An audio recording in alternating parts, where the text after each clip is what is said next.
Hello and welcome, I'm CuddlyJay, and today we'll be looking at a PvE budget build for the Boltcasters, so let's get straight into this. Alright, so we're starting off with the Boltcasters, and we're going with Explosive Bolt for the first ability. It's a very simple ability. You choose where you want to shoot your explosive, bolt.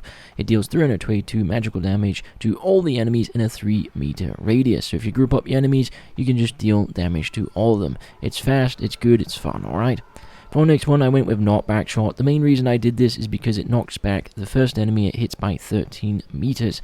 It deals 154 physical damage, and then hitting an enemy will reduce your cast times and will increase your attack speed by 50% for 5 seconds.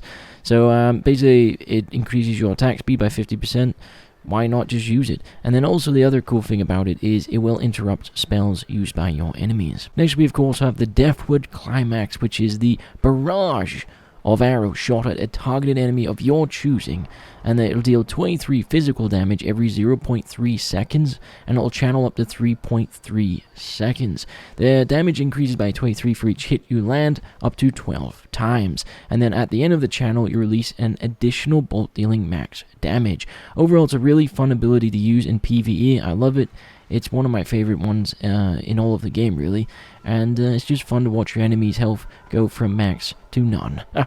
Then for our passive, I went with Forceful Bolts. Every 3 normal attacks knocks back the targeted enemy by 5 meters. It doesn't even matter how far you knock the enemies back, it's just for the knockback, that's why. So if they're spell casting, I can interrupt their spells. For our helmet, we've gone with the Soldier Helmet. Really, you can just choose whatever helmet you want. I just did this so I could use Block. It's one of my favorite block abilities in the game. You just pop it. You don't take any damage or stuns or anything like that, so it's kind of helpful in some sticky situations. Then I went with Toughness for our buff, which increases our defense. I wanted some lifesteals. We went with the Mercenary Jacket, and basically we're just going to go with the Bloodlust. You're going to pop this, auto attack, or pop this, and then use your E ability, the Dewood Climax.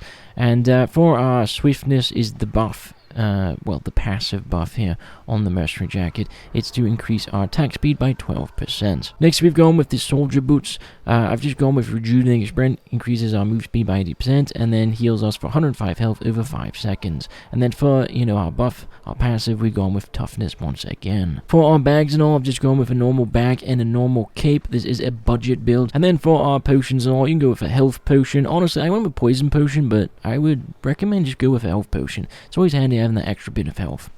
And then I went with Carrot Soup, so consume this, and then in between, combat, it'll help increase your health regeneration outside of the combat, of course. Overall, I hope you enjoyed this video, and of course, I hope you enjoyed the build itself. If you did, leave a like and subscribe. It helps my channel grow. It is slowly growing, but I appreciate every subscription. And of course, come check me out on Twitch. Bye-bye!